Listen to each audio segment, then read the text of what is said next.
Iran যুদ্ধে বিপাকে Iraq, তেল বাণিজ্যে বড় ধস। ডক্টর ইউনূস সহ সব উপদেষ্টার দেশ ত্যাগে নিষেধাজ্ঞা চেয়ে রিট।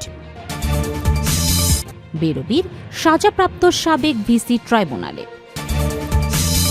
সর্বশেষ জানাবো, জয় বাংলা স্লোগান দিলে ছাড় দেয়া হবে না, বললেন শুভেন্দু অধিকারী। শিরোনাম শুনলেন, এবারে বিস্তারিত। ইরান যুদ্ধে বিপাকে ইরাক, তেল বাণিজ্যে বড় ধস। ইরান যুদ্ধের কারণে হুরমুজ প্রণালী দিয়ে ইরাকের তেল রপ্তানি ব্যাপকভাবে কমে গেছে।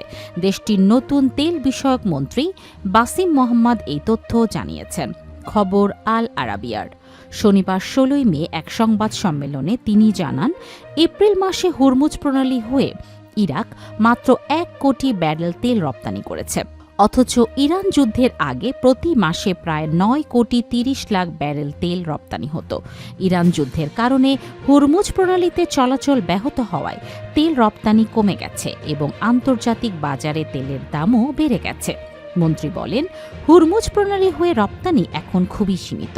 তেলবাহী জাহাজের আগমনের উপর এটি নির্ভর করছে, কিন্তু বিমা জটিলতার কারণে অনেক ট্যাঙ্ক সেখানে প্রবেশ করছে না। ডক্টর ইউনূস সহ সব উপদেষ্টার দেশ ত্যাগে নিষেধাজ্ঞা চেয়ে রিট। হামের টিকা সংক্রান্ত কার্যক্রমে অন্তর্বর্তী সরকারের সাবেক প্রধান উপদেষ্টা ডক্টর মোহাম্মদ ইউনূস সহ সংশ্লিষ্ট ব্যক্তিদের ভূমিকা তদন্তের নির্দেশনা চেয়ে হাইকোর্টে একটি রিট আবেদন করা হয়েছে।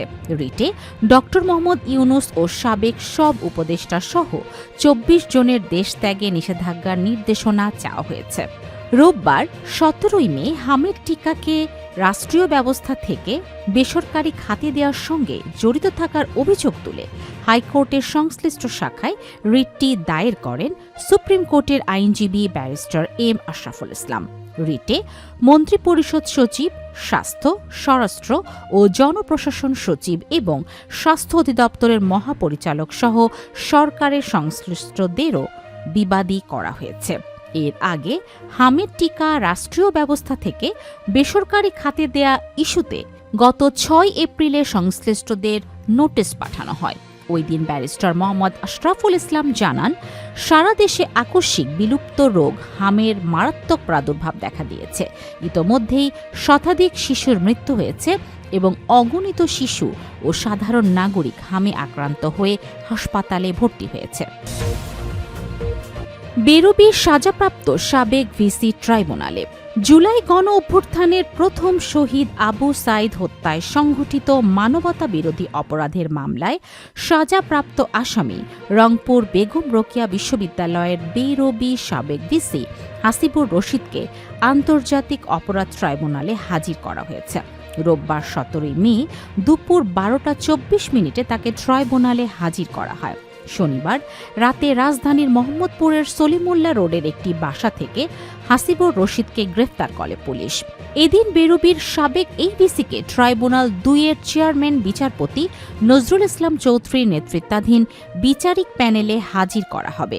এরপর তাকে কারাগারে পাঠানোর আবেদন করবে প্রসিকিউশন।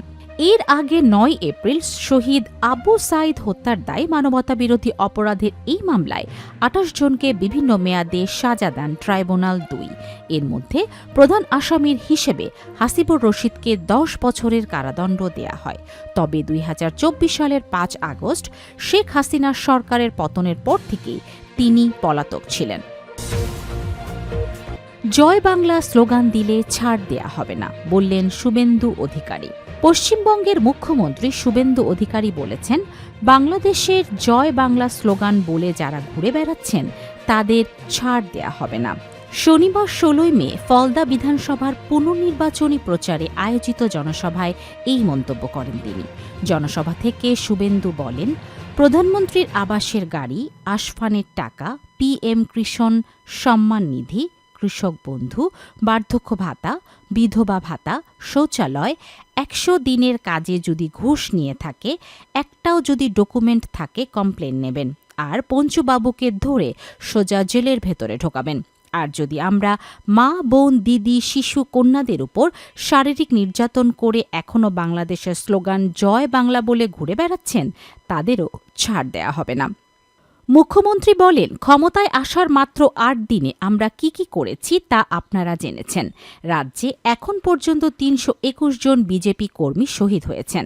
তাদের প্রত্যেকের পরিবারে ১৮ থেকে ৪৫ বছরের মধ্যে যারা রয়েছেন, বিজেপি সরকার তাদের চাকরি দেবে।